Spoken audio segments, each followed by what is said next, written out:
Before you start, remember that all fishing activities must comply with local laws, seasons, and conservation regulations, if the sailfish is a protected species or has a release regulation.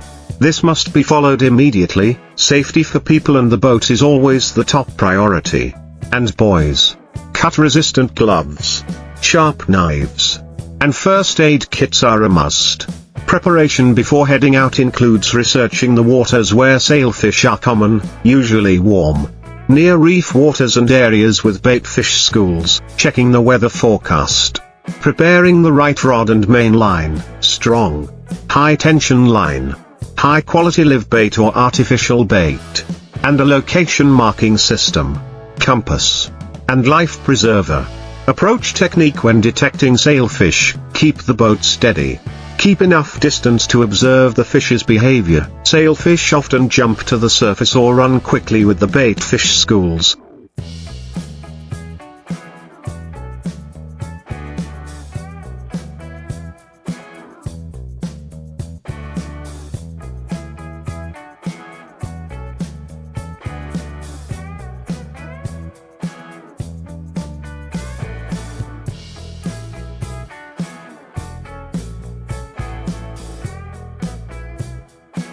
Place bait in a favorable position with the wind and current, if trolling. Maintain a steady speed to allow the bait to move naturally. When the fish bites the bait, it is important to react quickly but control the pulling force to avoid breaking the line. Once the fish is hooked, the art of fighting is very important. Footwork. Use the upper body to anchor the rod. Adjust the engine brake to avoid overloading or unwinding.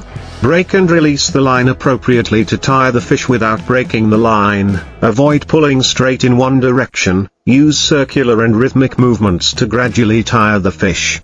During the process of pulling up, keep in contact with your teammates to prepare the tools, gloves, gaff, if allowed, large net, or safety pulling device, if the goal is to release. Avoid using gaff. Only use soft net and handle gently to limit damage.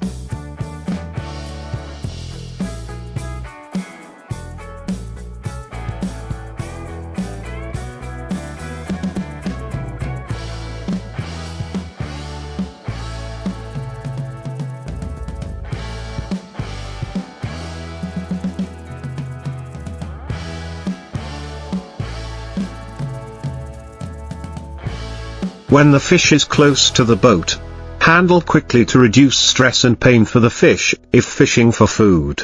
Perform the tagging/electronic procedure, with legal equipment, or a quick and humane stunning method, if you don't have specialized equipment. Use a strong, quick blow to the brain area. This must be done by an experienced person to avoid prolonging the pain of the fish. After the fish has lost its reflexes, proceed to bleed by cutting the main blood vessel near the gills or the lower part of the body to let the blood drain quickly. Timely bleeding helps the meat retain its freshness and flavor better. This should be done right on the water surface or in a work area prepared to catch the blood. Avoiding sea pollution. Next is the external cleaning step. Remove the scales, if any, depending on the species. Wash quickly to remove fluid and dirt. If you plan to keep the whole fish, keep it cold with ice immediately. If you butcher it on the boat,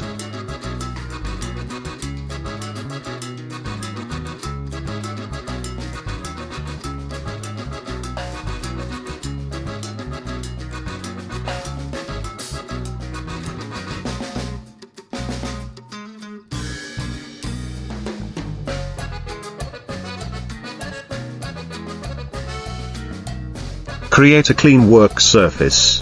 Fix the fish with rope or clamps to prevent slipping. When you start butchering, use a sharp, long, flexible fillet knife to follow the bone line. Cut from the middle of the head towards the tail vertically close to the bone frame to remove the main fillet meat, keeping the knife angle thin to reduce the amount of small bones stuck to the meat. After separating the two fillets on both sides, peel off the belly and carefully remove the intestines, avoiding strong cuts that spill bile or internal organs onto the meat because it will cause odor. With swordfish, The meat is firm and has beautiful veins. Pay attention to the joints and large tendons. Use a knife to peel off the skin if you want to make a skinless fillet. The meat near the tail is usually firm and has less fat, while the meat near the head may have more fat depending on the fish. Remove small bones and tendons. Use tweezers or a small knife to remove the small bones exposed on the surface of the fillet, if you need to make a steak, thick piece.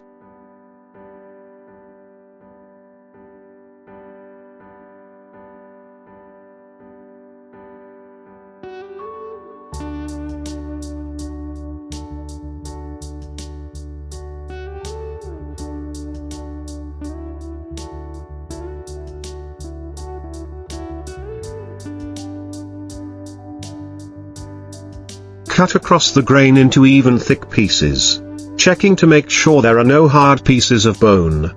Wash the meat pieces with clean seawater or fresh water if available. Then drain on a clean tray and pack them in the freezer or ice immediately to keep them fresh, if not frozen immediately. Store them in crushed ice and avoid letting the melted water seep back into the meat. Regarding food hygiene and safety, all tools, knives and surfaces must be washed and disinfected after cutting. Use gloves when handling to avoid cuts and infection. Dispose of organs and waste according to local regulations. Do not throw them in the sea where swimmers or tourist areas. Finally, respect the fishery resources and the community. Consider keeping only fish of the right size. Share the surplus or sell legally.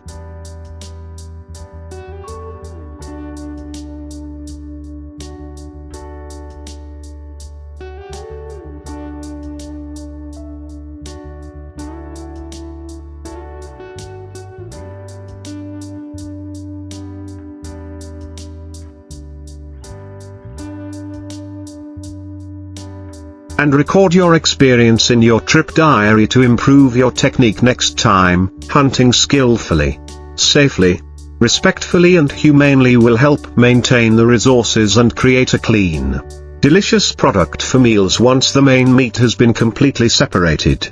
The worker will move on to a more detailed processing step to ensure long-term preservation quality. Large pieces of meat are usually dried with a clean towel to remove excess water and then wrapped in specialized plastic film or vacuum bags, which helps prevent air from contacting the meat surface, reducing oxidation and preserving the natural color. The standard pieces of meat can be put into a cold cellar right under the boat's hold, where the temperature is maintained at a stable level of about 0 to 2 degrees Celsius, if conditions allow. The sailfish after being cut can also be cut into specialized parts, the body meat for sashimi or steak.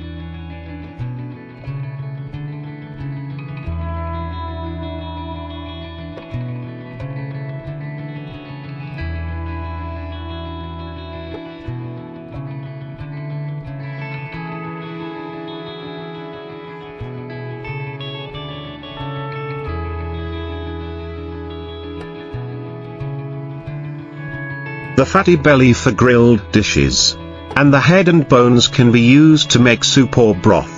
Making full use of every part of the fish not only reduces waste but also reflects experience and appreciation for the caught product.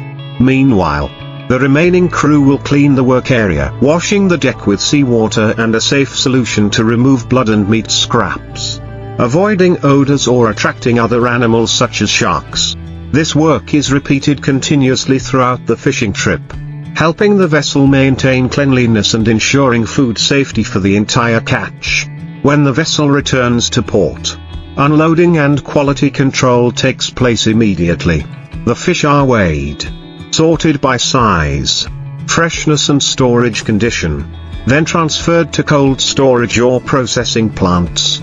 Some fresh fish are transported directly by refrigerated trucks to wholesale markets or high-end restaurants.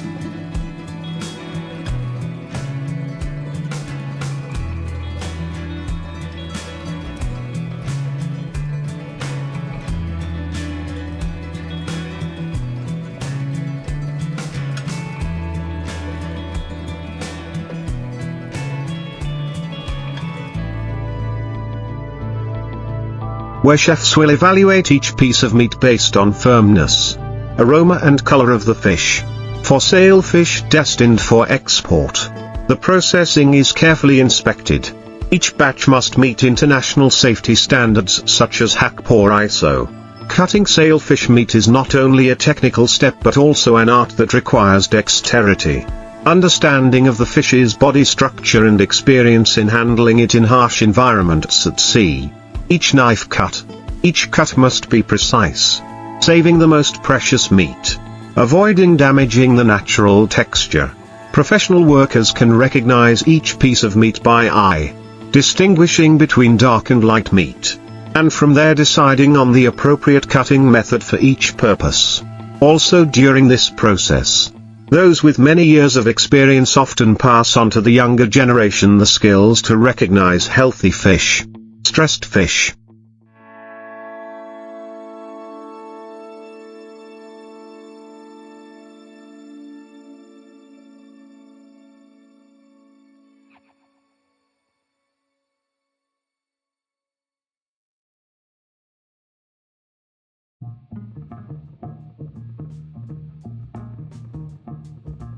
And how to quickly anesthetize or slaughter them to maintain the best quality, a tradition maintained through many generations of tropical fishermen.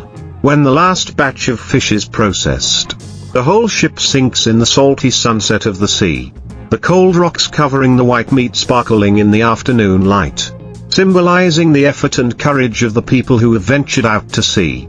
The fishy smell faded, leaving only a sense of pride and belief that the trip had been worth it. Hunting and butchering sailfish is not only a journey of skill but also a testament to perseverance, respect for nature and the spirit of conquering the sea, a profession that is both arduous and full of the beauty of humans living in harmony with the ocean when their work at the port is done. The carvers often spend time checking all their tools, sharpening their fillet knives, replacing worn blades, cleaning the handles with disinfectant, and drying them in the sun to prevent rust. Each knife,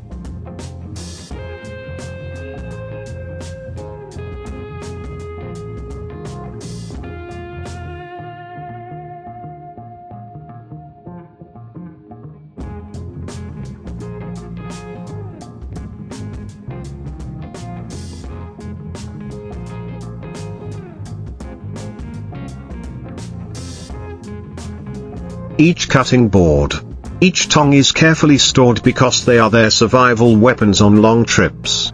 Then they record the date of the fishing trip, coordinates of the sea area, weather, type of bait, size and weight of sailfish caught, time of the strongest bite, all of which help them improve their strategy for the next trip. On larger vessels, technicians also record cold storage parameters, cooling rates, and humidity levels in the warehouse to ensure international standards when transporting fresh fish long distances. The sailfish are taken to the processing plant, where workers in white overalls, helmets, and rubber gloves continue to process them. Here, the meat is cut into cubes, weighed, then vacuum packed and frozen at -40 degrees Celsius to ensure that when thawed, the meat retains its muscle fiber structure.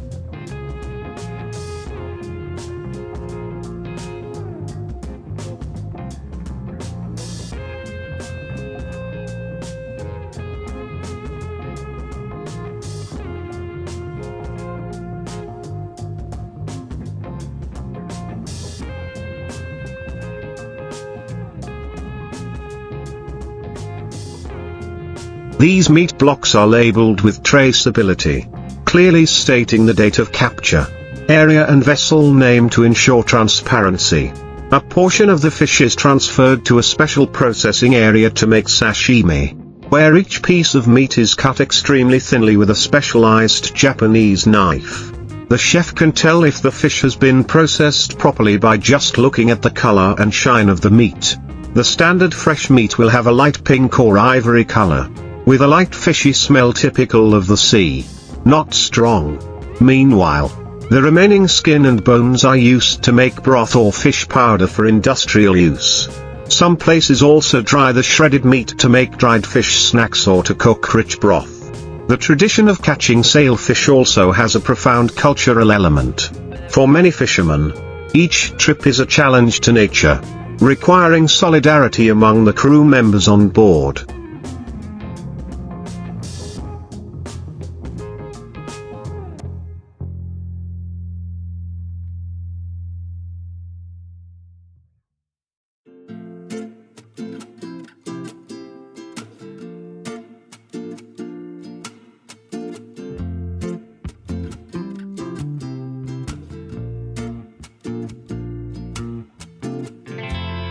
They stay up all night watching the line, watching the black waves crash, listening to the rumbling sound of the engine mixed with the sound of the sea breeze. When a marlin is hooked, the whole boat pulls with all its might, each person taking turns holding the line, someone shouting the rhythm, someone steering the boat. Joy bursts when seeing the silvery body of the fish thrashing vigorously on the water, and fatigue disappears in that moment. Every scratch on their hands, every drop of sweat is proof of their indomitable spirit. Finally, after all, the marlin meat is brought to the dining table, where it becomes a high-class delicacy: grilled marlin with salt and chili, marlin sashimi, marlin pan-fried with butter and lemon. Few people know that to get those soft, sweet pieces of meat requires a lot of effort, long voyages, and respect for the ocean. Therefore,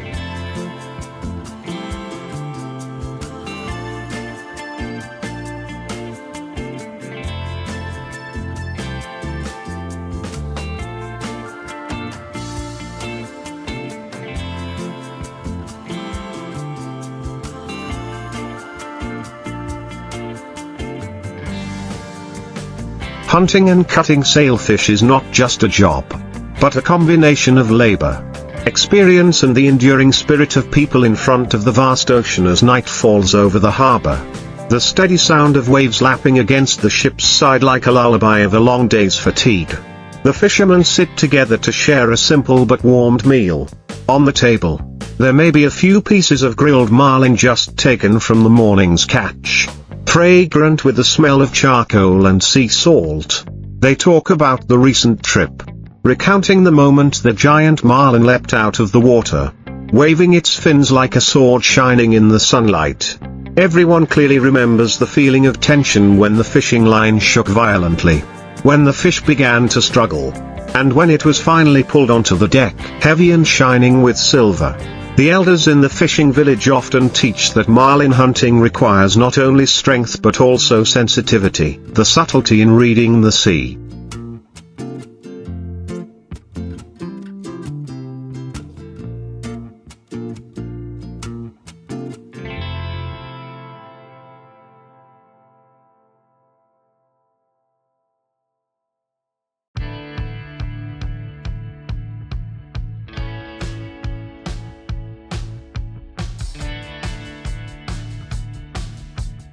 Recognizing the water current, smelling the wind to predict the direction of the fish school.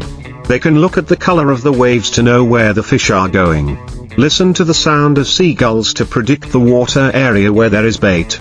This profession is a combination of intelligence and experience, of man and nature, because just one small mistake, a headwind or a tangled fishing line can make the whole trip empty-handed.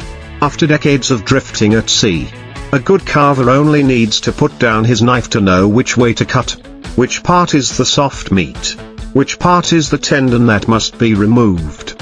They respect each piece of meat as they respect their own efforts, and never waste even a small piece. For them, the sailfish is not only a source of income, but also a gift from the sea, a symbol of courage and resilience. Every sea season, they prepare the boat, change the fishing line.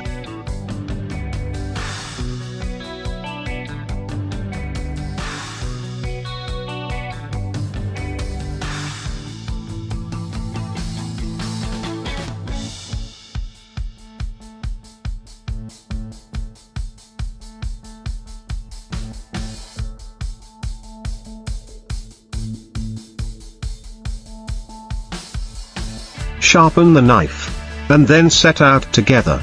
The night sky is sparkling with stars, and the ship's lights reflect on the water like a second galaxy. Each sailfish thrashes vigorously under the deep waves, continuing to challenge humans. But it is also thanks to those challenges that each trip becomes a memorable journey, engraved in the memories of those who have dedicated their lives to the sea. When the fish is brought back to the mainland, the sweet and fragrant meat becomes a dish for families, restaurants, or exported to distant lands. The diners only feel the fatty taste, the light saltiness and the perfect toughness, but do not know that behind that is sweat, fierce waves, and long sleepless nights. The profession of hunting and butchering sailfish is a story of courage, ingenuity and a deep love for the sea. It not only feeds people, but also tells the history of an entire sea area, where each boat,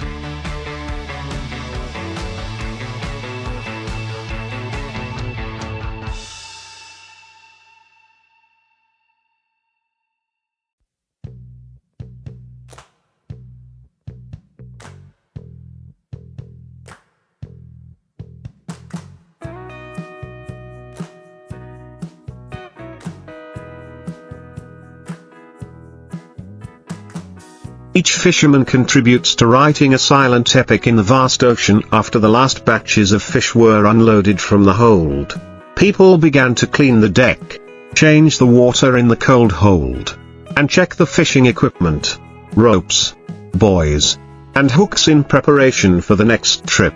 The shiny cables were removed from the pulleys, cleaned of sea salt, and neatly rolled up. The salty smell of the sea mixed with the smell of rusty iron, engine oil, and fresh fish, creating a distinctive scent that could not be mistaken for a fisherman's life.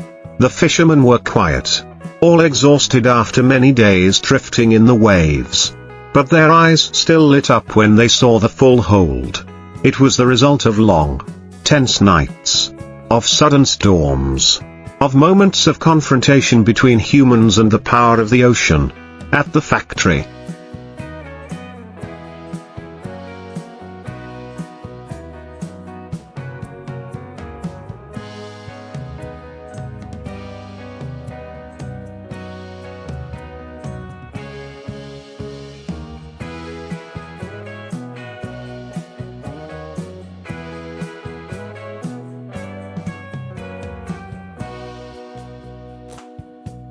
the blocks of pink and white marlin meat, after being cut evenly, packaged, and frozen, would be shipped to different countries. Some shipments go to Europe to make high-end pan-fried dishes.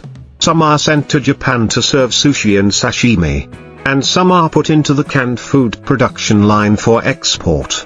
Each product bears the mark of the sea, of the craftsman's hands, of the pure natural flavor that only the ocean can create. As for the fishermen, after delivering the goods, they return home to see their wives and children after many days apart. Their hands are sunburned and calloused. Their eyes are dark from lack of sleep, but their smiles are still bright.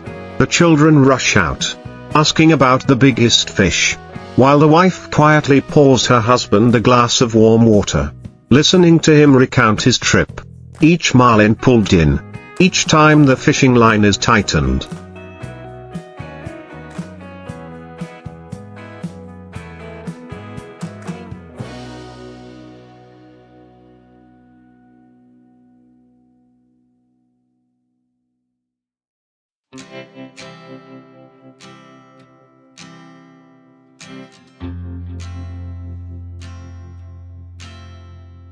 Is a story for them to tell around the dinner table.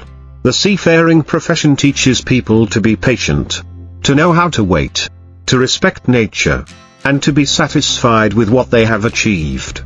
To outsiders, hunting and cutting sailfish may be just a job to make a living, but to them, it is pride, identity, the breath of life. Each trip out to sea is a gamble with the waves and wind, but also a journey of discovery, where they feel most clearly the value of labor and solidarity. The sea gives them fish, but also challenges them with storms, loneliness, and unfathomable harshness. And that is why, When the sailfish is cut open, each slice of white, pink meat placed on a cold tray, it is not just food, but the crystallization of sweat, experience, courage, and love for the deep sea. The butcher closes the knife.